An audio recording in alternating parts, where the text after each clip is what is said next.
Match ಗೆದ್ದುವಲ್ಲ ಅನ್ನುವಂತಹ ಖುಷಿಯಲ್ಲಿ ಒಂದು ಮುಗ್ಧತೆಯಿಂದ ಅವರು ಆರಾಮಾಗಿ ಆಚರಿಸ್ಕೊಂಡು ತುಂಬ ಚೆನ್ನಾಗಿದ್ದಾರೆ.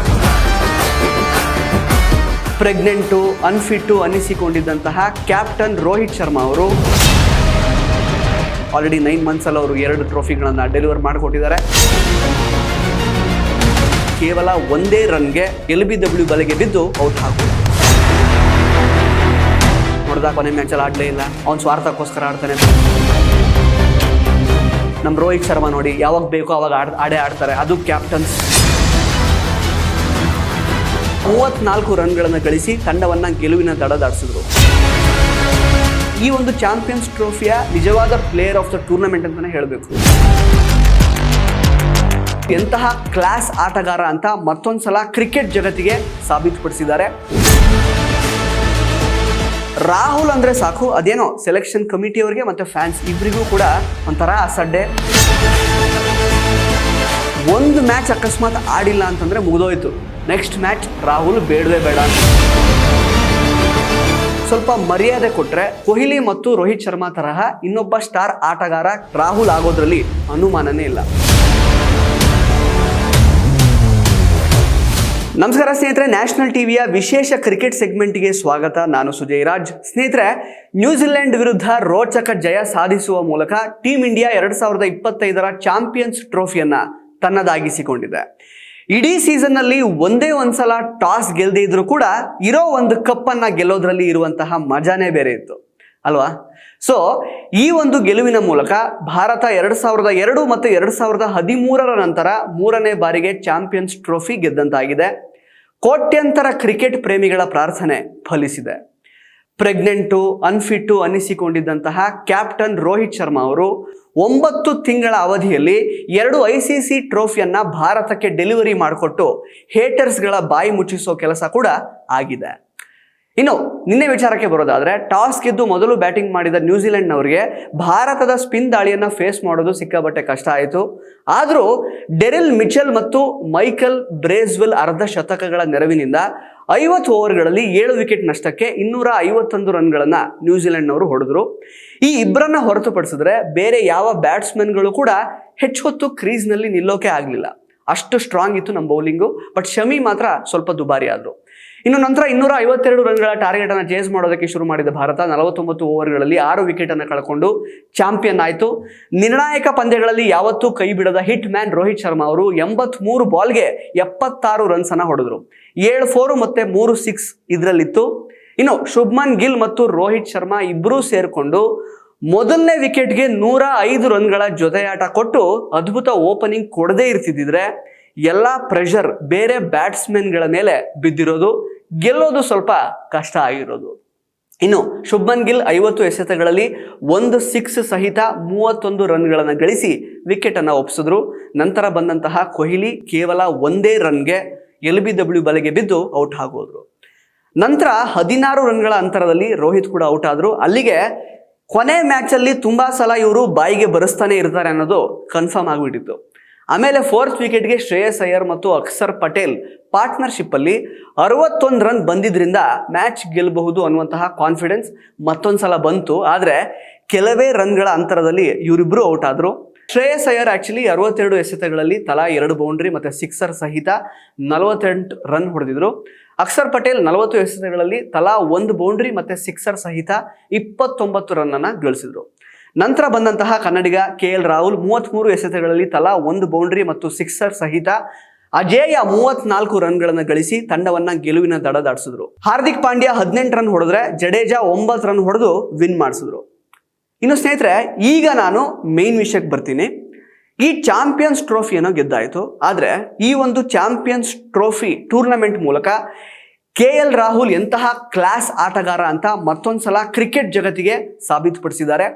ಅಷ್ಟೆಲ್ಲ ಟ್ಯಾಲೆಂಟ್ ಇಟ್ಕೊಂಡು ಕೀಪಿಂಗ್ ಮಾಡಿ, ಫಿನಿಷರ್ ಆಗಿ, ಫ್ಲೋಟರ್ ಆಗಿ, ಟೆಸ್ಟಲ್ಲಿ ಓಪನರ್ ಆಗಿ, ಮಿಡ್ಲ್ ಆರ್ಡರಲ್ಲಿ ಆಡಿ ಇಂಡಿಯನ್ ಟೀಮ್ಗೆ ತಾನೆಂತಹ ಅಸೆಟ್ ಅಂತ ಪ್ರೂವ್ ಮಾಡಿರುವಂತಹ ರಾಹುಲ್ಗೆ ಇನ್ನು ಮುಂದೆ ಆದರೂ ಮತ್ತೆ ಮತ್ತೆ ತನ್ನ ಪೊಟೆನ್ಷಿಯಲ್ ಏನು ಅಂತ ಪ್ರೂವ್ ಮಾಡಿಕೊಳ್ಳುವಂತಹ ಅವಶ್ಯಕತೆ ಮತ್ತು ಪರಿಸ್ಥಿತಿ ಬರಲ್ಲ ಅಂತ ನಾನು ಅಂದ್ಕೊಳ್ತಾ ಇದ್ದೀನಿ. I just wish for it.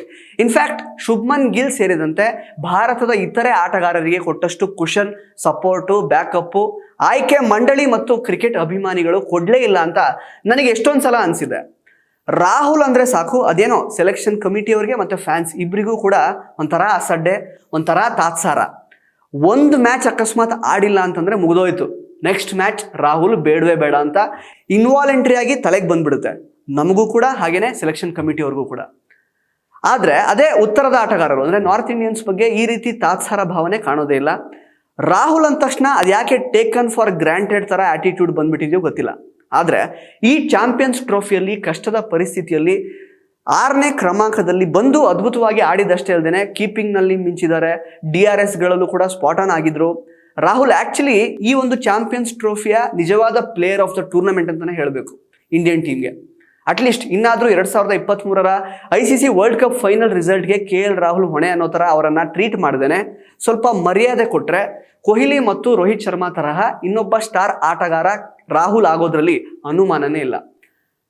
In fact ಅಷ್ಟೆಲ್ಲ ಟ್ರೋಲ್ಸು, ಪಾರ್ಶಿಯಾಲಿಟಿ, ಅನ್ಯಾಯಗಳ ಮಧ್ಯೆ ಕೂಡ ತನ್ನ ಆಟದ ಮೂಲಕನೇ ಅಸಡ್ಡೆ ಮಾಡ್ತಾ ಇರೋರಿಗೆಲ್ಲ ಉತ್ತರ ಕೊಟ್ಟಂತಹ KL ರಾಹುಲ್ ಅವರ ಒಂದು ಆ್ಯಟಿಟ್ಯೂಡ್ ನಿಜಕ್ಕೂ ಇನ್ಸ್ಪೈರಿಂಗ್ ಆಗಿತ್ತು ಅಂತಲೇ ಹೇಳ್ಬೋದು. ಇನ್ಫ್ಯಾಕ್ಟ್ ಈ ಟೂರ್ನಮೆಂಟ್ ಪೂರ್ತಿ ಅವರ ಒಂದು ಮೆಟಲ್ ಎಷ್ಟು ಮಟ್ಟಿಗೆ ಇಂಪಾರ್ಟೆಂಟ್ ಆಗಿತ್ತು ಈ ಟೂರ್ನಿಗೆ, ಅವ್ರು ಇಲ್ಲದೇ ಇದ್ದಿದ್ರೆ ಅವರ ಆಬ್ಸೆನ್ಸ್ನಲ್ಲಿ ಈ ಒಂದು ಚಾಂಪಿಯನ್ಸ್ ಟ್ರೋಫಿ ಯಾವ ರೀತಿ ಬದಲಾವಣೆ ಆಗಿರ್ತಾ ಇತ್ತು ಅನ್ನೋದಕ್ಕೆ ಸಾಕಷ್ಟು ಬಾರಿ ಅವರು ಪ್ರೂವ್ ಮಾಡ್ಕೊಂಡಿದ್ದಾರೆ. ಇನ್ಫ್ಯಾಕ್ಟ್ ಇಷ್ಟಾದ ಮೇಲೂ ಆ್ಯಕ್ಚುಲಿ ಸೆಲೆಕ್ಷನ್ ಕಮಿಟಿ ಅವರಿಗೆ ಅಥವಾ ಅಭಿಮಾನಿಗಳಿಗೆ ಅವ್ರ ಬಗ್ಗೆ ಇನ್ನೂ ಅಸಡ್ಡೆ ಇದೆ ಅಂತಂದರೆ ಭಾರತದ ಕ್ರಿಕೆಟ್ ಪ್ರೇಮಿಗಳ ಮನಸ್ಥಿತಿ ಯಾವ ರೀತಿ ಅಂತ ನನಗೆ ಅರ್ಥ ಆಗಲ್ಲ ಅಷ್ಟೇ.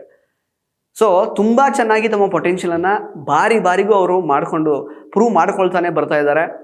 ನಿನ್ನೆ ಕೂಡ ಅವ್ರು ಆಡಿದ ರೀತಿ, ಬಿಕಾಸ್ ಆ ಒಂದು 6th ಕ್ರಮಾಂಕದಲ್ಲಿ ಆ ರೀತಿ ಬಂದು ಅಷ್ಟು ಪ್ರೆಷರಲ್ಲಿ ಅವ್ರು ಆಡಬೇಕು ಅಂತಂದರೆ, ಬಿಕಾಸ್ ಎಷ್ಟೊಂದು ಸಲ ಅನಿಸಿತ್ತು ಆ್ಯಕ್ಚುಲಿ, ಕೊಹ್ಲಿ ಔಟ್ ಆದಾಗಲೂ ಅನ್ನಿಸ್ತು, ರೋಹಿತ್ ಶರ್ಮಾ ಔಟ್ ಆದಾಗಲೂ ಅನ್ನಿಸ್ತು, ಈ ಕಡೆ ಶ್ರೇಯಸ್ ಅಯ್ಯರ್ ಮತ್ತು ಹಾರ್ದಿಕ್ ಪಾಂಡ್ಯ ಬಂದು ರಪ ಹೊಡೆದು ಔಟ್ ಆದಾಗಲೂ ಅನ್ನಿಸ್ತು ಮೋಸ್ಟ್ಲಿ ಗೆಲ್ಲಲ್ಲ, ಏನೋ ಎಡವಟ್ಟು ಮಾಡಿಕೊಂಡ್ರು ಈ ಸಲ, ಬಾಯಿಗೆ ಬರೆಸ್ಬಿಟ್ರು ಅಂತಲೇ ಅನಿಸಿತ್ತು ಇನ್ಫ್ಯಾಕ್ಟ್. ಬಟ್ ಕೊನೆ ಮೂಮೆಂಟಲ್ಲಿ ಆ ಒಂದು ರನ್ಸ್ 33 ಬಾಲಿಗೆ ಅವರು 31 ರನ್ ಹೊಡೆದು ನಿಂತ್ಕೊಂಡು ನೆಲೆ ನಿಂತು ಆಟ ಆಡಿದ್ರಲ್ಲ, ಅದು ತುಂಬ ಮ್ಯಾಟ್ರ್ ಆಗುತ್ತೆ. ಇನ್ಫ್ಯಾಕ್ಟ್ ಲಾಸ್ಟ್ ಮ್ಯಾಚಲ್ಲಿ ಕೂಡ ಅವರು ತುಂಬ ಚೆನ್ನಾಗಿ ಆಟ ಆಡಿದರು. ಸೊ ಸಾಕಷ್ಟು ಬಾರಿ ಅವರು ಬೇರೆ ವಿಭಾಗಗಳಲ್ಲಿ ತಮ್ಮ ಪೊಟೆನ್ಷಿಯಲ್ ಏನು ಅನ್ನೋದನ್ನು ತುಂಬ ಅಚ್ಚುಕಟ್ಟಾಗಿ ಪ್ರೂವ್ ಮಾಡ್ಕೊಂಡು ಬಂದಿದ್ದಾರೆ.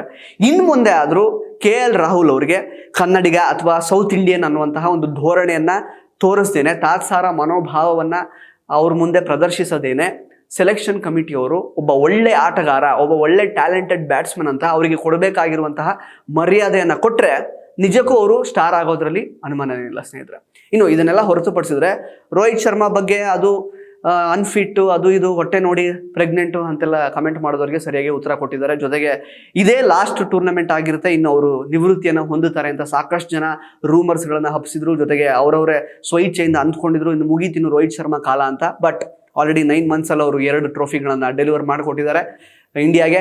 ಸೊ ನಿನ್ನೆ ಆ ಥರದೊಂದು ಪ್ರಶ್ನೆ ಎಗೇನ್ ಬಂದಿದೆ, ನೀವು ನಿವೃತ್ತಿಯನ್ನು ಹೊಂದುತ್ತೀರಾ ಅಂತ ಸಾಕಷ್ಟು ಜನ ವದಂತಿ ಹರಡಿಸ್ತಾ ಇದ್ದಾರೆ ಅಂತ. ಅದಕ್ಕೆ ಅವರು ಕ್ಲಿಯರಾಗಿ ಹೇಳಿದ್ದಾರೆ, ನಾನು ಯಾವುದೇ ರೀತಿ ನಿವೃತ್ತಿಯನ್ನು ಘೋಷಣೆ ಮಾಡ್ತಾ ಇಲ್ಲ, ಜೊತೆಗೆ ಈಗೇನಿದೆಯೋ ಅದೇ ಮುಂದುವರ್ಕೊಂಡು ಹೋಗುತ್ತೆ, ಊಹಾಪೋಹಗಳಿಗೆ, ವದಂತಿಗಳಿಗೆ ತಲೆ ಕೊಡಬೇಡಿ ಅಂತ ಹಿಟ್ ಮ್ಯಾನ್ ರೋಹಿತ್ ಶರ್ಮಾ ಅವರು ತುಂಬ ಕ್ಲಿಯರಾಗಿ ಹೇಳಿದ್ದಾರೆ. ಸ್ನೇಹಿತರೆ, ಒಬ್ಬ ಫಾರ್ಮಲ್ ಇರುವಂತಹ ಆಟಗಾರರ ಬಗ್ಗೆ ಅಥವಾ ಯಾವಾಗ ತಂಡದ ಪ್ರದರ್ಶನ ಕುಂಠಿತವಾಗುತ್ತೋ, ಯಾವ ಸಮಯದಲ್ಲಿ ತಮ್ಮ ಆಟದ ಒಂದು ಅವಶ್ಯಕತೆ ಜಾಸ್ತಿ ಇದೆ ಅಂತ ಅನಿಸುತ್ತೋ ಅವಾಗೆಲ್ಲ ರೋಹಿತ್ ಶರ್ಮಾ ಅವರು ನಿಜವಾಗ್ಲೂ ಆಟ ಆಡಿದ್ದಾರೆ. ಇನ್ಫ್ಯಾಕ್ಟ್ ನಿನ್ನೆ ಮ್ಯಾಚಲ್ಲಿ ಅವರು ಆಡದೇ ಇದ್ದಿದ್ರೆ ನಾವು ಗೆಲ್ತಾನೆ ಇರಲಿಲ್ಲ ಅಲ್ವಾ. ನಿರ್ಣಾಯಕ ಪಂದ್ಯಗಳಲ್ಲಿ ಯಾವತ್ತೂ ರೋಹಿತ್ ಶರ್ಮಾ ಅವರು ಕೈ ಕೊಟ್ಟಿಲ್ಲ. ಆ್ಯಂಡ್ ಅಗೈನ್ ಕೆಲವರು ವಿರಾಟ್ ಕೊಹ್ಲಿ ನೋಡಪ್ಪ ಬೇರೆ ಮ್ಯಾಚೆಲ್ಲ ಆಡಿದ್ರು, ಲಾಸ್ಟ್ ಮ್ಯಾಚಲ್ಲಿ ಆಡಲೇ ಇಲ್ಲ, ಲಾಸ್ಟ್ ಮ್ಯಾಚಲ್ಲಿ ಅದೇ ತಾನೇ ಮೇನ್ ಮ್ಯಾಚ್, ಅದರಲ್ಲಿ ತಾನೇ ಇಂಪಾರ್ಟೆಂಟ್ ಅಲ್ವಾ, ಆಡಲೇಬೇಕಿತ್ತಲ್ವಾ, ಅಷ್ಟೇ ಕನ್ಸಿಸ್ಟೆನ್ಸಿ ಇಲ್ಲ, ಅವ್ರಿಗೋಸ್ಕರ ಸ್ವಾರ್ಥಕ್ಕೋಸ್ಕರ ಆಡ್ತಾರೆ ಕೊಹ್ಲಿ ಅವರು ಅಂತೆಲ್ಲ ಸಿಕ್ಕಾಪಟ್ಟೆ ಜನ ಕಮೆಂಟ್ ಮಾಡ್ತಾರೆ.